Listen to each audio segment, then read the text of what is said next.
वैशाख अमावस्या पर करें ये उपाय, आर्थिक तंगी से मिलेगा छुटकारा। हिंदू कैलेंडर के अनुसार वैशाख के महीने की शुरुआत 24 अप्रैल से हो चुकी है। हिंदू धर्म में वैशाख के महीने को बाकी सब महीनों में श्रेष्ठ माना जाता है।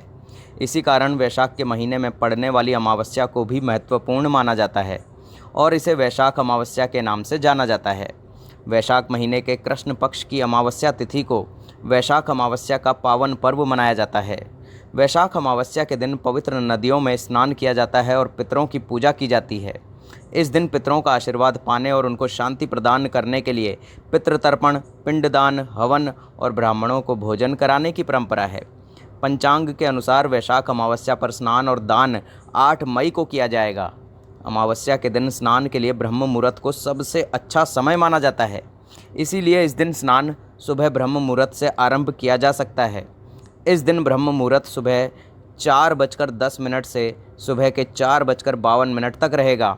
वहीं दान करने का शुभ समय 5:34 से 7:15 तक करना शुभ और मंगलदायक रहेगा। वैशाख अमावस्या का काफ़ी महत्व माना जाता है। अमावस्या के दिन पितरों की सुख और शांति के लिए पवित्र नदियों में स्नान के साथ पितरों का तर्पण, दान, पुण्य और व्रत किया जाता है। पीपल के वृक्ष में पितरों का वास माना जाता है, इसलिए इस दिन पीपल के वृक्ष की पूजा करने से भी पितरों को शांति प्रदान होती है। माना जाता है कि वैशाख अमावस्या के दिन बहते हुए जल में तिल को प्रवाहित करने से भी जीवन में सुख शांति आती है। इस दिन सूर्य देव को अर्घ्य देना भी बहुत शुभ माना जाता है। वैशाख अमावस्या के दिन कुंडली में स्थित काल सर्प योग के भी उपाय किए जाते हैं, जिससे काल सर्प योग से राहत मिलती है। वैशाख अमावस्या के महत्व से जुड़ी एक कथा पौराणिक ग्रंथों में मिलती है। प्राचीन काल में धर्मवर्ण नाम का एक ब्राह्मण था। वो बहुत ही धार्मिक और ऋषि मुनियों का आदर करने वाला व्यक्ति था। एक बार उन्होंने किसी महात्मा के मुख से सुना कि कलयुग में भगवान विष्णु के नाम स्मरण से ज़्यादा पुण्य किसी भी कार्य में नहीं है। धर्मवर्ण ने इस बात को आत्मसात कर लिया और सांसारिक जीवन छोड़कर संन्यास लेकर भ्रमण करने लगा। एक दिन घूमते हुए वह पितृलोक पहुंचा। वहां धर्मवर्ण के पितृ बहुत कष्ट में थे।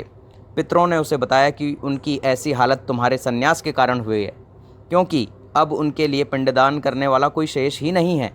यदि तुम वापस जाकर गृहस्थ जीवन की शुरुआत करो, संतान उत्पन्न करो, तो हमें राहत मिल सकती है। साथ ही वैशाख अमावस्या के दिन विधि विधान से पिंडदान करो। धर्मवर्ण ने उन्हें वचन दिया कि वह उनकी अपेक्षाओं को अवश्य पूर्ण करेगा। इसके बाद धर्मवर्ण ने सन्यासी जीवन छोड़कर पुनः सांसारिक जीवन को अपनाया और वैशाख अमावस्या पर विधि विधान से पिंडदान कर अपने पितरों को मुक्ति दिलाई। दोस्तों, हम जानते हैं वैशाख अमावस्या में किन चीज़ों का दान करने से होगा मंगल ही मंगल। पहला, वैशाख अमावस्या के दिन दान और पुण्य का खास महत्व होता है। ऐसा कहा जाता है कि इस दिन जितना हो सके उतना अधिक दान करना चाहिए।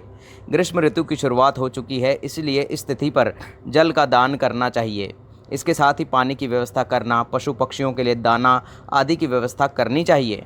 दूसरा, इसके अलावा ज़रूरतमंद लोगों को खाना खिलाना चाहिए। इससे घर में बरकत का वास होता है और जीवन में सुख और शांति आती है। तीसरा, अगर आप आर्थिक समस्या से परेशान हैं तो वैशाख अमावस्या पर सत्तू का दान करें। धार्मिक मान्यता है कि वैशाख माह में सत्तू का दान करने से व्यक्ति को अक्षय फल प्राप्त होता है। साथ ही पितृदोष की बाधा भी समाप्त हो जाती है। इसके लिए अमावस्या के दिन सत्तू और जल का दान अवश्य करें। चौथा, अगर बुरी शक्तियों की वजह से आप परेशान हैं और इससे निजात पाना चाहते हैं तो वैशाख अमावस्या के दिन महामृत्युंजय मंत्र का जाप करें। सनातन शास्त्रों में निहित है कि महामृत्युंजय मंत्र के जाप से व्यक्ति के जीवन में सभी दुख दूर हो जाते हैं। पांचवां, अमावस्या के दिन ज़रूरतमंद और असहाय लोगों की सहायता करें, साथ ही उन्हें भोजन कराएं। इसीलिए अमावस्या के दिन अन्न दान अवश्य करें, इससे पितृ प्रसन्न होते हैं। छठा है, अमावस्या के दिन भगवान श्री हरि विष्णु जी की पूजा उपासना करने का विधान है। इस दिन विष्णु जी की पूजा करने से व्यक्ति को अमोघ फल की प्राप्ति होती है। इसके लिए अमावस्या के दिन पवित्र नदी में स्नान करें। अगर सुविधा और समय का अभाव है तो गंगा जल युक्त पानी से स्नान करें। इसके पश्चात विष्णु जी की पूजा करें।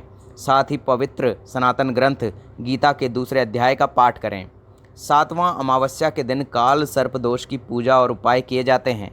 इसीलिए वैशाख अमावस्या के दिन चांदी से निर्मित नाग नागिन की पूजा करें। इसके बाद नाग नागिन को नदी में प्रवाहित करें। इस उपाय को करने से काल सर्प दोष से मुक्ति मिलती है। यह तमाम जानकारी जन रुचि को ध्यान में रखकर दी जा रही है। ज्योतिष और धर्म के उपाय को अपनी आस्था और विश्वास पर आजमाएं। दोस्तों, इस वीडियो का उद्देश्य मात्र आपको बेहतर जानकारी देना है। इस संदर्भ में हम किसी भी प्रकार का कोई दावा नहीं करते हैं। दोस्तों, आज की ये हमारी वीडियो अगर आपको अच्छी लगी हो तो चैनल को सब्सक्राइब ज़रूर कर लीजिएगा और कमेंट बॉक्स में जय श्री कृष्ण ज़रूर लिख दीजिएगा। प्रभु श्री कृष्ण आप सब पर सदैव अपनी कृपा बनाए रखें। वीडियो के अंत तक बने रहने के लिए आप सभी लोगों का बहुत बहुत धन्यवाद दोस्तों।